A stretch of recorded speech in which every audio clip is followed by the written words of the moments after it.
the Starship.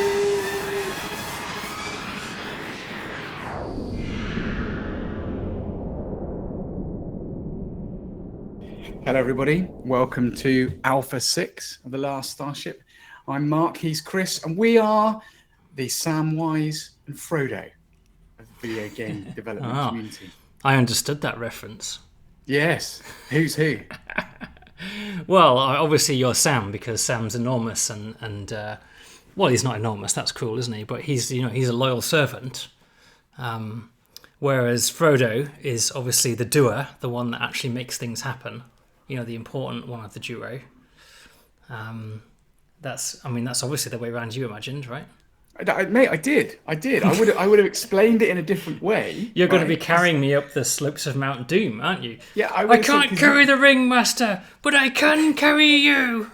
Exactly. Come on, Mr. Frodo. Right there, Mr. Frodo. Oh, good news. You can do the country. You can do the country bumpkin accent a lot better than me, can't you? That's because I am a country bumpkin. He comes from the West Country. That's where we grew up. Yeah. So, we're literally the Shire. Literally the Shire. It always reminds me of home, actually. Yeah. When I watch it. Makes me I think that's what Tolkien had in mind, right? When he created those early sections, it was meant to be the English countryside, West Country, wasn't it? I think so. Well, I mean, he wasn't from the West Country, I don't think, but I've always interpreted it in that way. They're drinking cider, aren't they? And exactly, all the rest of it in Hobbiton. Yeah. And so on. Yeah, so you are the ring bearer. You are the bearer. I'm carrying the dark evil in my heart. The bearer. Yeah. You have the weight on your shoulders. That's right. Yeah. Birthing a video game through your cavernous by throwing it into the crucible of launching an indie video game in 2023 on Steam. Yeah, it's difficult, isn't it? The burning flames from which we will probably be destroyed. Yeah. Well, I don't know about that. But yes. So anyway, what have we got to look at? What have we got to look at? What have you when you threw the game in the fire this month, what emerged? What happened? What writing emerged? Yeah. Well, okay, so I need to give you a little bit of context first. So we have noticed a common complaint amongst players of The Last Starship, particularly new players. Have we not? And the common complaint is that, a lot of new players get very stuck, actually. They don't know what to do. And this is understandable, I think, because we made a conscious decision at the start of the alpha not to really invest very much time in any sort of onboarding. We kind of thought it's more important that we focus on the game. It's more important that we add features to the game, make the game itself good, all right, and then let the first round of hardcore players enjoy the fun of figuring it out, right? Do you think so? Because I think we worked quite hard on the first kind of tutorial. We still spent like 3 months on the first tutorial. Yeah, exactly. There is a tutorial, but I think that what I've always known is that isn't nearly enough, because tutorials are phenomenally time consuming. Because a tutorial is kind of like, it's like the opposite to a system driven video game. A tutorial is like a hard coded, really specific scripted series of events, like a scripted quest, only it's very sort of functional, it's like it has to be there. So because we've noticed that as more and more players have been coming into the game, that complaint has become stronger. Something has just changed. Like for me, like a 0.99 has turned into a 1.01 somewhere in my brain decision tree, and now I think we need a tutorial, a good one, because we're a bit more mature now than when we launched as well. So it's more possible to make a tutorial now. So do we have one? So now we have a tutorial. Now the downside of a tutorial, let's click on new game. So the tutorial is for industry mode.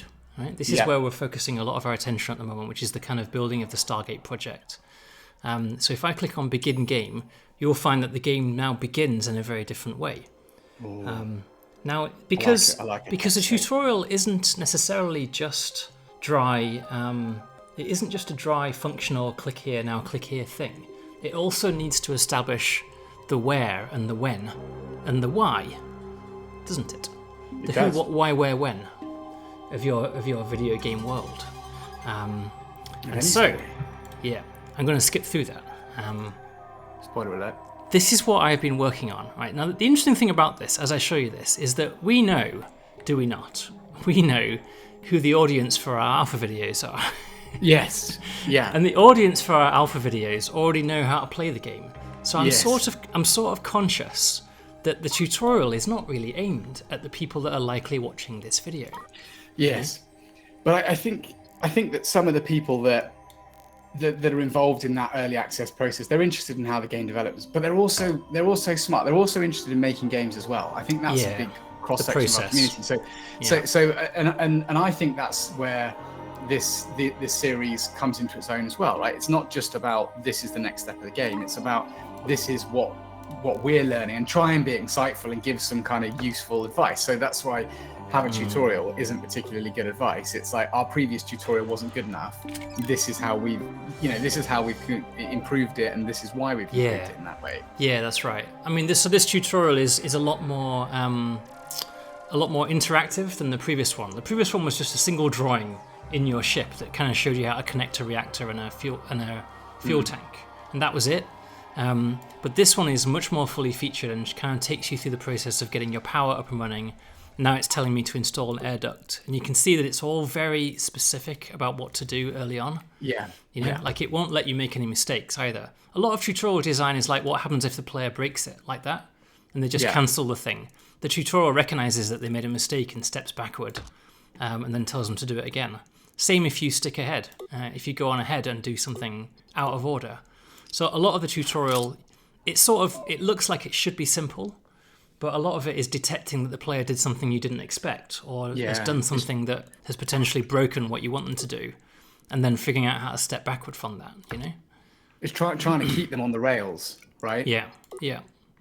And a part of it is, that we have this sort of slightly esoteric system in the game, of like, at its core, we have electrical systems, we using red cables, and we have sort of these fuel pipes and loaders and things. There's like a few key things that you have to understand. Key concepts. Yeah, you've got to get those concepts in your head in order for any of the rest of the game to make sense.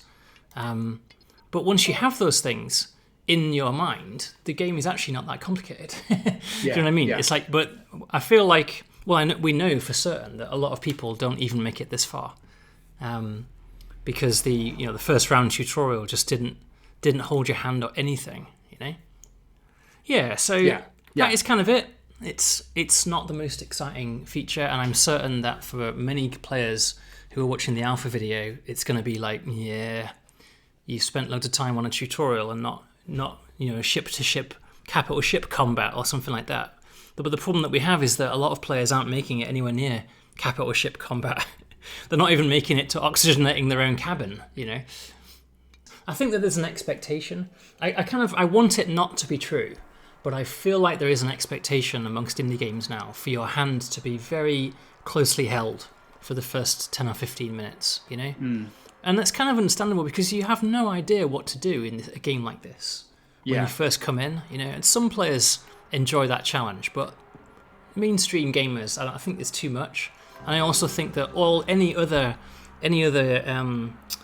construction-y type game like this does have a basic tutorial at the start, and it's always like how to build the first few objects, because just by running through the process of doing the first few steps of the game, you kind of learn approximately what you're supposed to be doing. You know what I mean? From a programming point of view, it's incredibly dreary. Because it's all this stuff like getting the tutorial to line up with objects that are in the world. Like this is an in the world connection. Like right click on this assembly table, and then when you do it, it switches to a highlight of a UI element that's in screen space. You don't realize how frustrating all this stuff is to do. Like as a game designer and as a sort of world system programmer, this is like the least interesting project you could do. Which is probably why we put it off, isn't it? Okay, so let's have a look at something else, shall we? Yeah. Let's load one of my save games. This is still industry mode. You can see I'm much further into the game. Yeah. At this point, my whole production line is busy. I think I actually had this save game up in the last video. So we're at Stargate Phase 3, and you may remember I told you that once you pass phase 3, you will start to get pirates. Not pirates. I don't mean pirates. I mean environmental protesters. Right. Okay, who profoundly object to the work that you're doing here, building this Stargate project, right? And they see it as a ruinous project that's going to destroy the natural habitat of a nearby planet. Which it probably will, because you're messing with some serious wormhole technology here. Yeah, absolutely. And the lesser spotted pigweed that lives on the nearby planet is likely to have its environment irradiated by neutron radiation and tachyon streams. Only planet it can live on. Yeah, Can't live on any others. You're going to be attacked. So, and we've been here before. We've done lots of videos about combat, and so you can see that I've already bought some cannons and railguns and the like, and my defences are ready. But we have a bit of a problem, which is that we have 9 guns here, so that when we go into combat mode, we're going to need to have 9 separate crew members operating these guns for defences. Right. Now, on this station, it's not necessarily the end of the world, but if you're building a battleship, this can become very limiting very quickly because you just never have enough crew. You never have enough crew to man all the guns, and it takes too long to man all the guns as well. It takes too long for your crew to... This was a conscious decision by you, wasn't it? You wanted it to be like this, That's right. I wanted it to be a limit because people were building ships that had insane numbers of batteries of guns on them. So I changed it so that every gun needed a crew member to manually operate it. But sometimes the pendulum swings too far, doesn't it? It does sometimes, yeah. So we've introduced a new piece of equipment to solve this problem, right? And it's called the weapons console. Right? So let's go to construction install. This is our intern Alfie's project. The Weapon Control Center, right? A terminal where a weapons officer can control multiple weapons at the same time. So nice. This is like the first piece of bridge equipment, It's the first piece of equipment that is like designed to be operated by an officer. Yeah, right? yeah. To control higher level. A wepo? What's a wepo? Yeah, weapons officer. Oh. Is that what they're called? No, they're called warfare officers and stuff. But you can, you can just abbreviate it and have an O on the end, right? So we can have our weapos. I like it. I like it a lot. Yeah. So let's install those and bring some cabling in. At the same time, so you can buy these now. You can buy these from Shipyards and Starbases. You'll find them occasionally to purchase. Quite expensive. Look it, man. Yeah, I want one of those. You want a weapons console in your house? Yeah, don't we all? Look good. Yeah.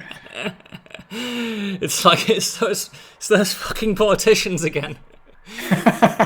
it's the Liberal Democrats. Man the weapons console. Yeah, exactly.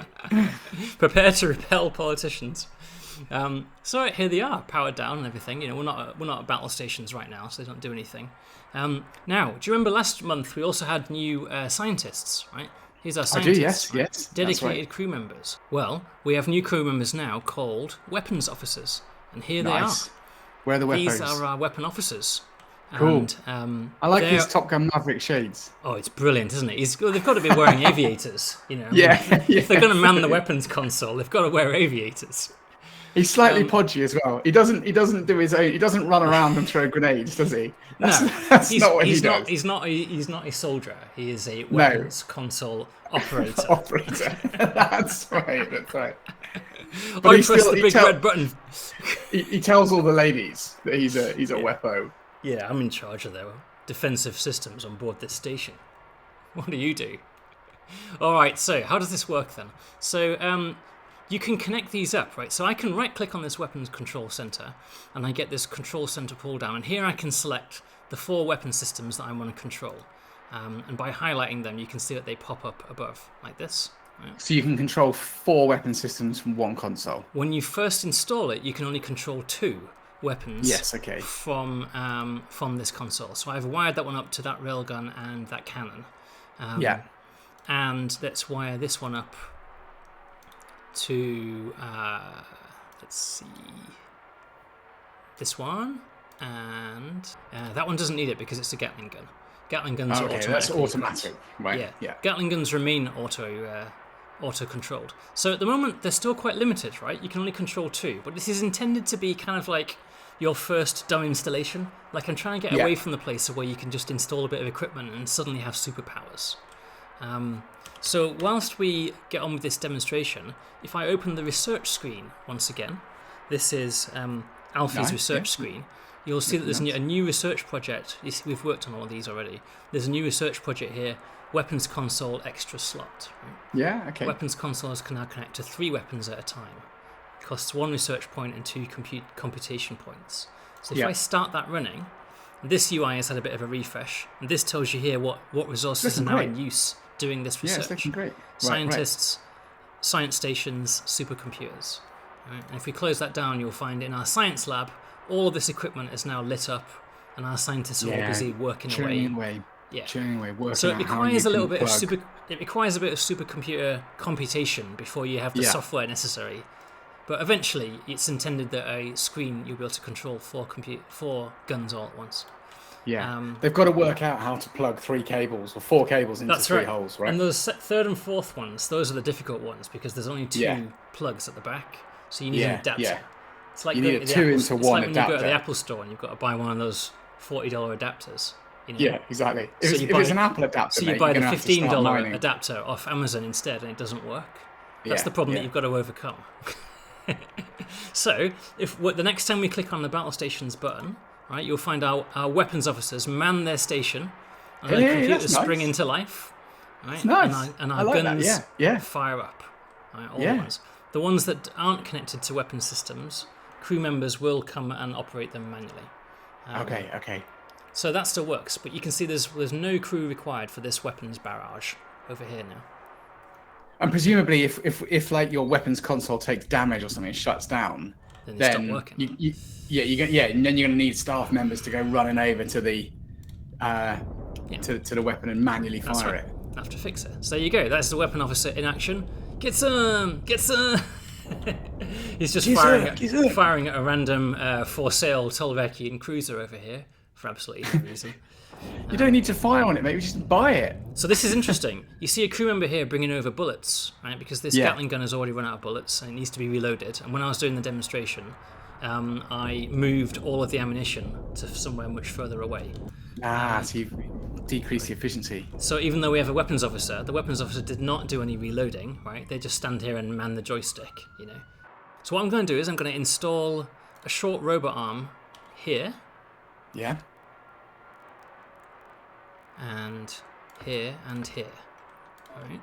So what I intended to, these short robot arms are going to automatically reload these guns for me. Nice. Because this manual reloading business is rubbish, right? Yeah. So here we have a cannon, here we have a railgun, and here we have a railgun. So I need to create storage zones in front of these robot arms, right? Where the I need to power them as well.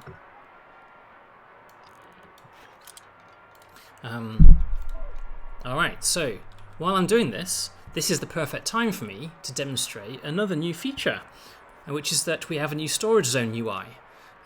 So if I go to construction and then storage, you may remember or you may not, but you would get a giant written list of every type of resource in the game that you could possibly create a storage zone for. Yeah. But now you get this gorgeous piece of work. Oh, that's nice. Yeah. So this is Louis' project. So I can pick which one's which. This one's the railgun, this one's the cannon. So I can pick railgun slugs, right, and say, there you go. And this one's a railgun, there you go.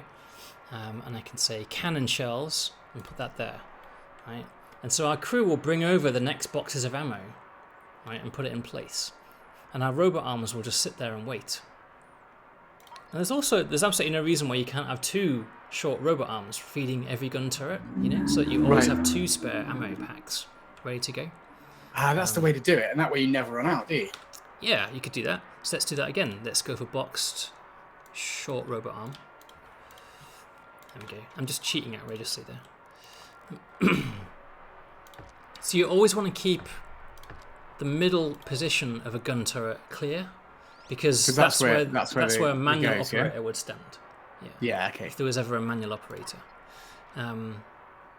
So they're cabled up. So if we go back to the storage UI, you'll notice there's this bottom row down here, right? Yeah. The bottom row is like, if you say like, I don't know, copper minerals water ice, just whatever, you'll see that your most recently used storage things are going in this toolbar at the bottom, right? Nice. For easy use. So let's go for railgun slugs and cannon shells. There we go. Yeah, so you can see that this is going to work, right? So if we go and buzz one of these ships again. Well, you've got your extra slot in your weapons console. It's just popped up, or I've just noticed it. Yes, well spotted. So we can port. There we go. So that's all 3 of those now in use there. And I'll set this one to be all the starboard weapons. Starboard. There we go. Nice.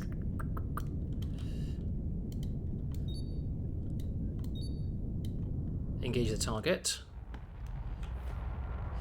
Battle stations. We're actually in range. Yes. So what I want to do is I want to orbit this target. All right. So cannons are firing. All right. There's the robot arms doing the auto reload. Yeah. There we go. It's quite interesting, isn't it? How the automation stuff that we put in the game that's really aimed towards building Stargate parts has these sort of additional uses, right? So the crew are still carrying more ammo boxes in, but they're not needed immediately. You know, the weapons can just fire continuously with this setup. You've cached it. Yeah, exactly. You cached it. You cached it. I love these animations. This is Jesse. We have to give a shout out to Jesse. This is our artist Jesse. I mean, he does all the art for the game, but I particularly love these animated screens. It just looks so cool, doesn't it? I think. As soon as it lit up, it just looked really good, didn't it? Yeah, you know it's on, don't you? You know it's active. Yeah, and it's a weapon station as well. I think. Yeah, I also think this is like the first. This is the first screen that is clearly designed to explode in the weapons officer's face. Yeah, that's right. Yeah, it's the first time we've had a screen like that, you know. And I think we'll probably do more because I think that we want to get to the place where we have a bridge on board our ships, right? But we've never done it because we haven't had any bridge type officer consoles yet until now. Okay, let's look at something new. Let's go to the sector map, click on Shipyard, right? So we've added a new feature to Shipyards. I'm going to jump to this shipyard to demonstrate. So remind me, the shipyards are about extending your ship, right, and buying new equipment, and that's right. Bits and pieces. They're where you can. Well, I'll show you for a refresh for all those people who've forgotten. Or haven't seen it, you know. Might be some new people watching. This is a shipyard. This is the shipyard sort of facility, if you like, but you can be anywhere in this system. It doesn't really matter. So what you've always been able to do, you've always been able to repair your ship if it was damaged. You can go to the editor, and in the editor you can extend your ship and you can build new parts, things like that. That's it. You can put the civilian population on top. That's right. You can extend your habitation zones like this. You say confirm, and then changes occur. Right, so you can spend money to upgrade your ships. Basically, it adjusts your mass and toughness. The other thing that you've been able to do is you can see that there are some ships for sale, but you can also buy some of these pre-built. These are community ships, right? So this is the SN203 Dark Horse. Yes, 20 million credits. Yeah. Fully equipped, right? So you could buy that. It's ready to go. You know, look at the hull on it as well. Like, I know, proper, it looks proper awesome. Compartmentalized, right? Yeah, really I know. Cool. It's really cool, isn't it? Built off an array looks of like a spaceship. That, six fusion reactors that I can see still need artwork making. Meaty. Yeah, because at the moment it's a blue box with fusion reactor written on the top. It doesn't quite have the same air, does it? Same emotional impact. So this is how it's always been. All right, this is how it's been. But what we wanted to do is we wanted to extend it because a lot of players have now designed their own ships in the editor, right? If you go to the main menu and you go to the ship editor, you can make your own ships, little ones or big ones, or you can make a ship that's like a specialized warship or a specialized mining ship, you know, or a logistics ship. But you can't just buy one because the ships that are on sale are randomly chosen from all the ships that are in the Steam workshop. Right? So your own ships never show up. Make sense? Yes. Until now. Ah, there we go. So now you can go to the construction menu, Shipyard, and click on Buy Ship. All right, and now we get a list of all the ships in the ship database. So first on the list are all the ships that you have that are player made. In other words, anything that is sort of saved locally, anything that you've made. There's Chris and Mark's Widowmaker. Do you remember that from the Alpha 3 video or something like that? Yeah. There's the Crab Claw, which was one of our later videos. And there's the price to buy it. If we scroll down the list and get past the local ones, you'll find you get to the community ships. So these are all the ships on the Steam Workshop that you've subscribed to. Yeah, it's nice. Good, it's good stuff, right? And obviously some of them are way outside of our price range. Yeah. And there's some official ones at the bottom. So if we pick one, let's pick the Crab Claw, shall we? Yeah. 1.86 million. So you double click on that, right? And that is the ship being assembled by the shipyard. Yeah. So it's a little bit in the halfway house at the moment. Like we kind of want it to be assembled by robots inside the shipyard framework. Yeah. But as we discussed earlier, we work iteratively towards things. The aim is actually to let you add any ship from your library into your fleet. Right, that's the aim. So now this ship is part of our library, and we can go to the trade screen, bring over some crew, some spacesuits, and some basic starting equipment. Right, because it always has a docking port. And then we can start the process of bringing this ship up to scratch. And if you've been playing in one of the other game modes, like say if I abandon that, if you've been playing in, because we haven't looked at the other game modes for quite a while, have we? Because we've been so focused on industry mode. But if you're playing the normal game mode, or the whatever you want to call it, survival mode, and you've made a ship like this, which is a much more capable, nimble combat vessel, armed to the teeth. At any point, whilst you're playing this, even though you're in a completely different game mode, you can go to export ship, right? And then just type in my brilliant combat vessel, right? And export it. And now that ship will show up in industry mode for you to buy at any shipyard. Cool. All right, that's that done. Let's have a look at... All right, I want to show you a community-made ship. This is quite interesting. We've done a lot of work on... We've done more work on automation and robot arms and tracks and things like that, like all the sort of Factorio-esque stuff. I want to show you a ship made by Johnny Struggles.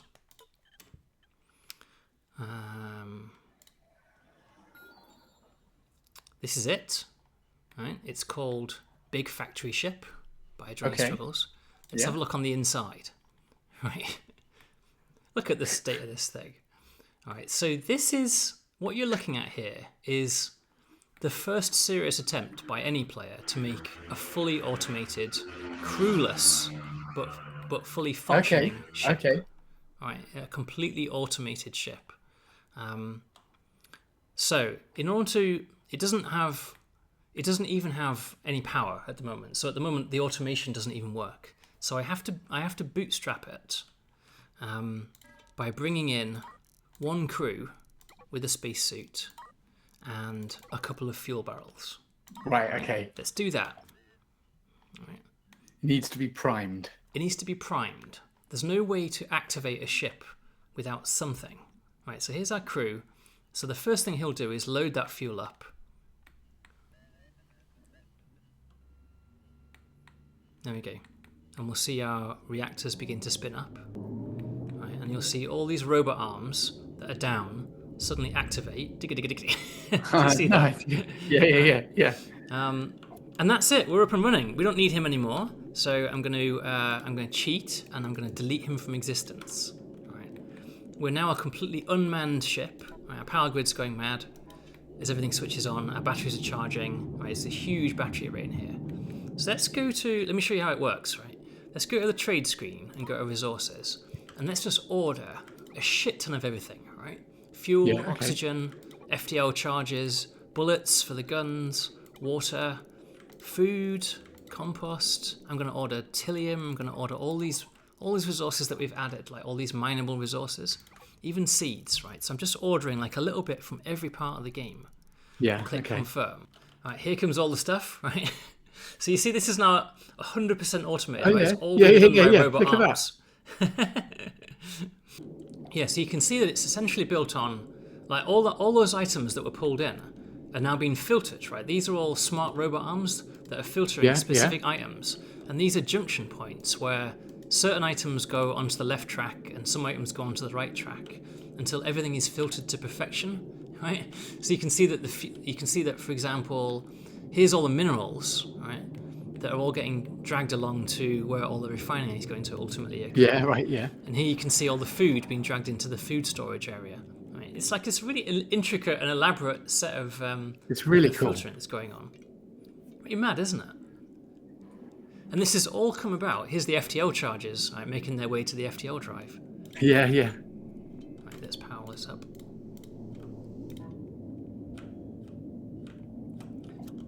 So if we go to our sector map and go to, say, we can actually travel, right? So we can, all the things that you can normally do in the game. It's actually quite a functioning ship, right? So I'm going to jump to somewhere where I know there's an asteroid belt.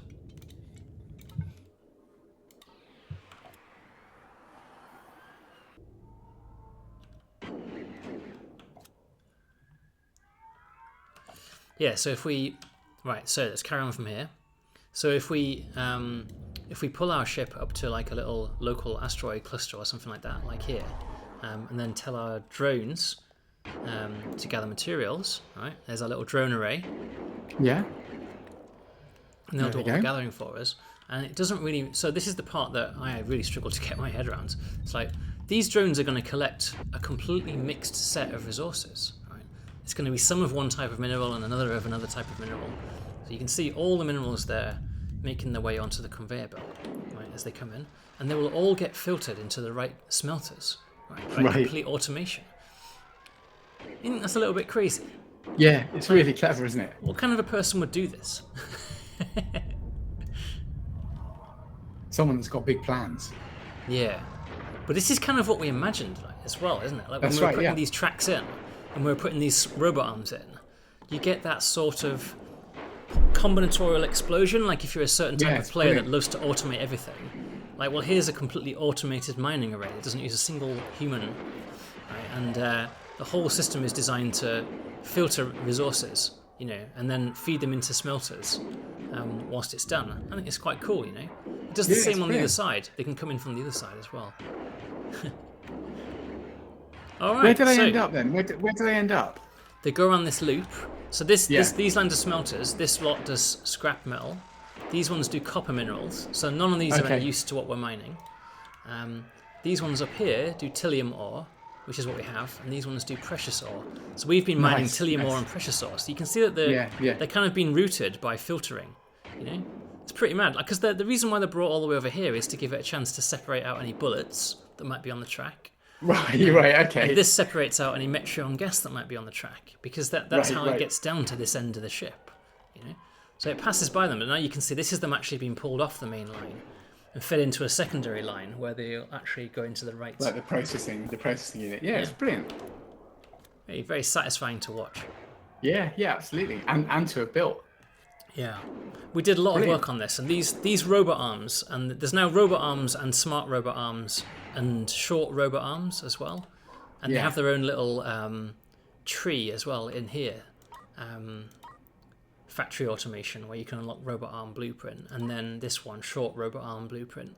So we're starting to add them to the research screen as well, because you would have to build them, right? You have to be manufacturing your own robot arms to have this many.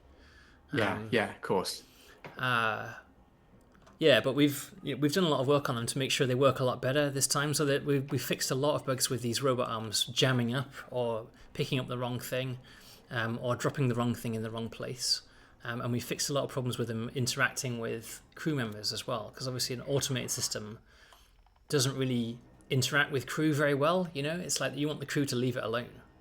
All right, so let's pull up the changes list directly in the source code. Changes.